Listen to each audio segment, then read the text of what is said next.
Hello friends, welcome to our channel.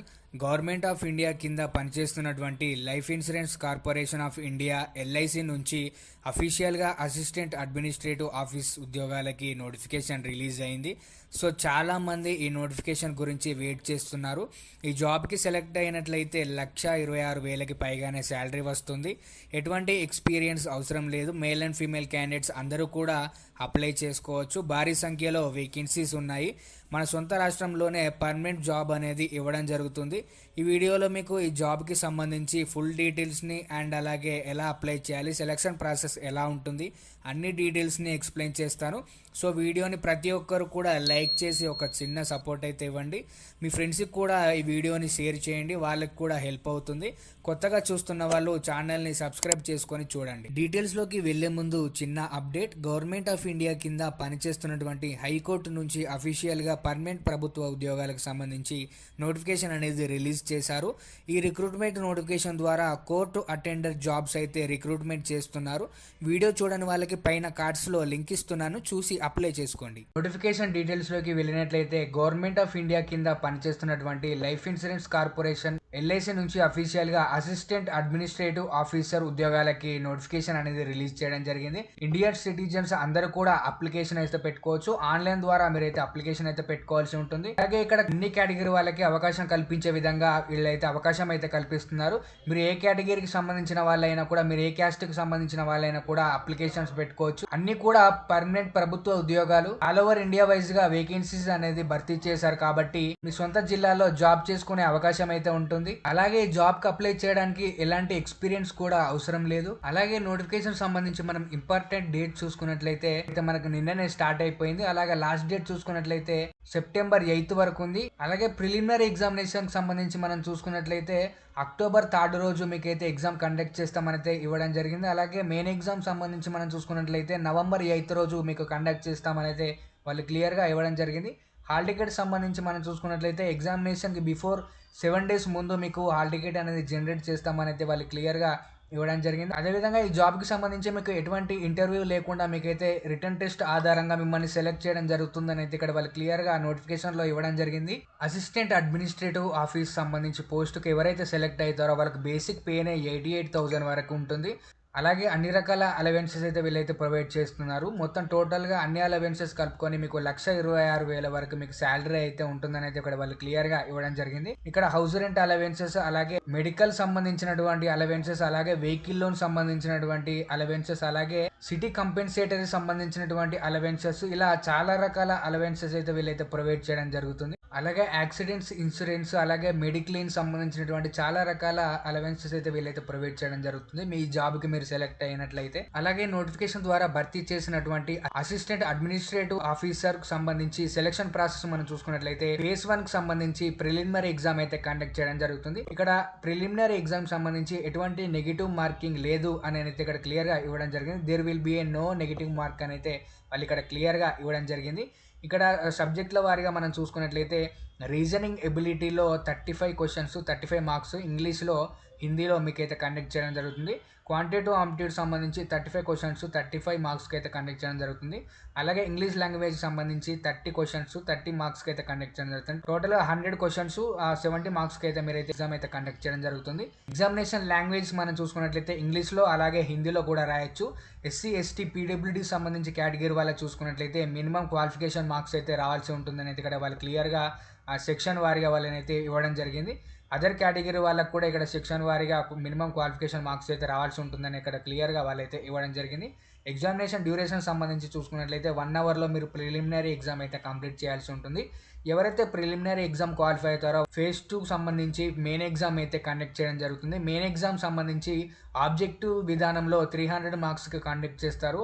Descriptive టైప్లో 25 మార్క్స్కి అయితే మీకు ఎగ్జామ్ అయితే కండక్ట్ చేస్తారు. మెయిన్ ఎగ్జామినేషన్ సంబంధించి కూడా నెగిటివ్ మార్కింగ్ ఎలాంటివి లేవు అని అయితే ఇక్కడ క్లియర్గా ఇవ్వడం జరిగింది. There will be no negative mark అని ఇక్కడ క్లియర్గా వాళ్ళైతే ఇవ్వడం జరిగింది. ఇక్కడ సబ్జెక్టుల వారీగా మనం చూసుకున్నట్లయితే రీజనింగ్ ఎబిలిటీ సంబంధించి 30 క్వశ్చన్స్, 90 మార్క్స్, అలాగే జనరల్ నాలెడ్జ్ సంబంధించి, కరెంట్ అఫైర్స్ సంబంధించి 30 క్వశ్చన్స్, 60 మార్క్స్, ఇంటర్ప్రిటేషన్ సంబంధించి 30 క్వశ్చన్స్, 90 మార్క్స్కి అయితే వాళ్ళైతే ఇవ్వడం జరిగింది. Insurance and financial market awareness సంబంధించి 30 క్వశ్చన్స్, 60 మార్క్స్కి అయితే ఇవ్వడం జరిగింది. టోటల్గా 120 క్వశ్చన్స్, 300 మార్క్స్ అయితే వీళ్ళైతే ఆబ్జెక్టివ్ టైపు ఎగ్జామ్ అయితే కండక్ట్ చేయడం జరుగుతుంది.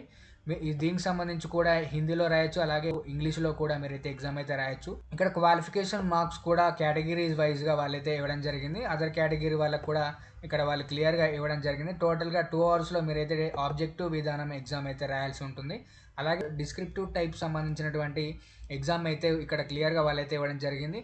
ఇంగ్లీష్ లాంగ్వేజ్ డిస్క్రిప్టివ్ టైప్ సంబంధించి మీరైతే ఎగ్జామ్ అయితే రాయాల్సి ఉంటుంది. టోటల్గా మనకి 2 క్వశ్చన్లు అయితే ఇవ్వడం జరుగుతుంది 25 మార్క్స్కి. డిస్క్రిప్టివ్ టైప్ ఏదైతే ఉందో మీరు ఇంగ్లీష్లో రాయాల్సి ఉంటుంది. ఎస్సీ ఎస్టీ సంబంధించి పీడబ్ల్యూ వాళ్ళకి డిస్క్రిప్టివ్లో 9 మార్క్స్ అయితే స్కోర్ చేయాల్సి ఉంటుంది. అదర్ కేటగిరీ వాళ్ళకి 10 మార్క్స్ అయితే స్కోర్ చేయాల్సి ఉంటుంది.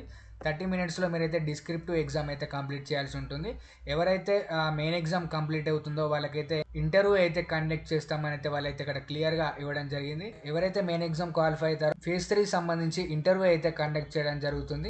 మీకు మెయిన్ ఎగ్జామ్ అలాగే ప్రిలిమినరీ సంబంధించి మీరు చూసుకున్నట్లయితే మినిమం 60 మార్క్స్తో మీరైతే వెయిటేజ్తో మీరైతే క్వాలిఫికేషన్ ఉండాల్సి ఉంటుందని అయితే వాళ్ళు క్లియర్గా ఇవ్వడం జరిగింది. ఎవరైతే ఇంటర్వ్యూ కంప్లీట్ చేస్తారో వాళ్ళకి డైరెక్ట్ డాక్యుమెంట్ వెరిఫికేషన్ చేసి మీకైతే మెడికల్ ఎగ్జామినేషన్ పెట్టి మీకైతే జాబ్ అయితే కల్పిస్తామని అయితే వాళ్ళు ఇక్కడ క్లియర్గా ఇవ్వడం జరిగింది. అలాగే నోటిఫికేషన్ సంబంధించి మనం ఏజ్ లిమిట్ చూసుకున్నట్లయితే August 1, 2025 నాటికి మీకు మినిమం 21 ఇయర్స్, మ్యాక్సిమం 30 ఇయర్స్ ఉన్న అభ్యర్థులు అందరూ కూడా అప్లై అయితే చేసుకోవచ్చు.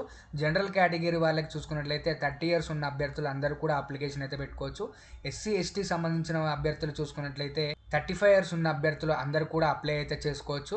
అలాగే ఓబీసీ సంబంధించి కేటగిరీ వాళ్ళు చూసుకున్నట్లయితే 33 ఇయర్స్ ఉన్న అభ్యర్థులు అందరూ కూడా అప్లికేషన్ అయితే పెట్టుకోవచ్చు. పీడబ్ల్యూడీ సంబంధించి మనం జనరల్ కేటగిరీలో చూసుకున్నట్లయితే 10 ఇయర్స్ ఏజ్ రిలాక్సేషన్ అయితే ఇవ్వడం జరిగింది. పీడబ్ల్యూడీలో ఎస్సీ ఎస్టీ కేటగిరీ వాళ్ళకు 15 ఇయర్స్ ఇవ్వడం జరిగింది. పీడబ్ల్యూడీ ఓబీసీలో 13 ఇయర్స్ ఏజ్ రిలాక్సేషన్ అయితే ఇవ్వడం జరిగింది. ఎక్స్ సర్వీస్ మెన్ సంబంధించి చూసుకున్నట్లయితే 5 ఇయర్స్ ఏజ్ రిలాక్సేషన్ అయితే వాళ్ళైతే ఇవ్వడం జరిగింది. అలాగే ఇక్కడ ఎడ్యుకేషన్ క్వాలిఫికేషన్స్ మనం చూసుకున్నట్లయితే bachelor degree in any discipline అని అయితే ఇక్కడ క్లియర్గా వాళ్ళైతే ఇవ్వడం జరిగింది. అంటే మీరు ఏ విభాగాల్లో డిగ్రీ కంప్లీట్ అయినా కూడా ఈ నోటిఫికేషన్ అయితే మీరు అప్లై అయితే చేసుకోవచ్చు. మీరు డిగ్రీ పాస్ అయినా, బీటెక్ పాస్ అయినా, ఏ విభాగాల్లో మీరు డిగ్రీ కంప్లీట్ చేసినా కూడా ఈ నోటిఫికేషన్కి అయితే మీరైతే అప్లై అయితే చేసుకోవచ్చు. అలాగే ఎగ్జామినేషన్ సెంటర్ సంబంధించి మనం చూసుకున్నట్లయితే తెలంగాణ వాళ్ళకి తెలంగాణలో, ఆంధ్రప్రదేశ్ వాళ్ళకి ఆంధ్రప్రదేశ్లో, మీ సొంత జిల్లాల్లో మీరు ఎగ్జామినేషన్ సెంటర్స్ అయితే పెట్టుకునే విధంగా వీళ్ళు అవకాశం అనేది ఆల్ ఓవర్ ఇండియా వైజ్గా మనకు పోస్టులు అనేది భర్తీ చేశారు. కాబట్టి మీ సొంత రాష్ట్రాల్లో ఎక్కడైనా కూడా మీ దగ్గరలో మీరు ఎగ్జామినేషన్ సెంటర్స్ అనేది పెట్టుకోవచ్చు. అప్లికేషన్ ప్రాసెస్లో భాగంగా మీరు ఏమేమి డాక్యుమెంట్స్ సబ్మిట్ చేయాలి, అప్లోడ్ చేయాలి అనే దానికి సంబంధించి మనం చూసుకున్నట్లయితే ఫోటోగ్రాఫ్ అయితే మీరైతే రెడీగా పెట్టుకోవాలి. అలాగే సిగ్నేచర్ అనేది రెడీగా పెట్టుకోవాలి. లెఫ్ట్ థంబ్ ఇంప్రెషన్ అండ్ అలాగే హ్యాండ్ రిటర్న్ డిక్లరేషన్ సంబంధించి డాక్యుమెంట్స్ అయితే మీరైతే స్కాన్ చేసి రెడీగా పెట్టుకోవాలి. ఫర్దర్గా అప్లికేషన్ ప్రాసెస్ చేస్తున్నప్పుడు మీరు డైరెక్ట్గా అప్లోడ్ అయితే చేసుకోవచ్చు. ఇక్కడ మనకి అన్ని జాబ్స్ లాగానే ఇక్కడ కూడా మనకు ఈ జాబ్కి కూడా మనకు ప్రొవిజనరీ పీరియడ్ అయితే వాళ్ళైతే ఇవ్వడం జరిగింది. మీకు 1 ఇయర్ పాటు మీకు ప్రొవిజనరీ పీరియడ్ అయితే ఉంటుంది. 1 ఇయర్ తర్వాత మీకు పర్మనెంట్ జాబ్ అయితే చేస్తారని అయితే ఇక్కడ క్లియర్గా ఇవ్వడం జరిగింది. అలాగే ఇక్కడ మీకు 4 ఇయర్స్ అయితే మీరు ఎల్ఐసి సంస్థలో మీరైతే 4 ఇయర్స్ వర్క్ చేయాలి అని సంబంధించినటువంటి బాండ్ పేపర్ మీద మీరైతే సైన్ చేయాల్సి ఉంటుంది. మీరు మధ్యలో మానేసినట్లయితే మీకు 5 lakhs అయితే మీరైతే పే చేయాల్సి ఉంటుందని అయితే వాళ్ళు ఇక్కడ క్లియర్గా ఇవ్వడం జరిగింది.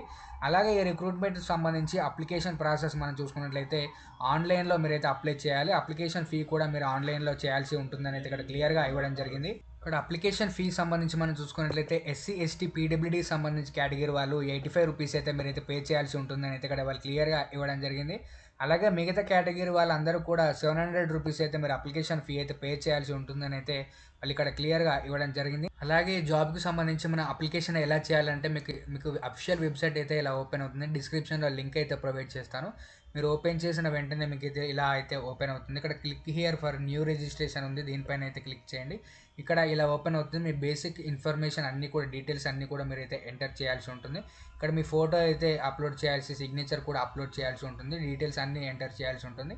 ఇక్కడ మీ ఎడ్యుకేషన్ క్వాలిఫికేషన్ సంబంధించి ఆ డాక్యుమెంట్స్ కూడా ఇక్కడ మీరైతే అప్లోడ్ చేయాల్సి ఉంటుంది 5th స్టెప్లో. అలాగే 6th స్టెప్ మనం చూసుకున్నట్లయితే పేమెంట్ సంబంధించి పేమెంట్ కంప్లీట్ చేయాల్సి ఉంటుంది. ఈ విధంగా మీరైతే అప్లికేషన్ ప్రాసెస్ అయితే మీరు ఈ విధంగా కంప్లీట్ చేయాల్సి ఉంటుంది. మనకి ఎల్ఐసి సంస్థ నుంచి ఏఓ ఉద్యోగాలకి నోటిఫికేషన్ అనేది రిలీజ్ చేయడం జరిగింది. అన్ని కూడా పర్మనెంట్ ప్రభుత్వ సంబంధించినటువంటి ఉద్యోగాలు కాబట్టి ఎవరు కూడా మిస్ చేసుకోవద్దు. అలాగే ఈ వీడియోని మీ ఫ్రెండ్స్ కూడా షేర్ చేయండి, వాళ్ళకు ఉపయోగపడే అవకాశం అయితే ఉంటుంది. అలాగే ఇలాంటి మరిన్ని జెన్యూన్ జాబ్స్ కొరకు మన ఛానల్ని రెగ్యులర్గా ఫాలో అవ్వండి.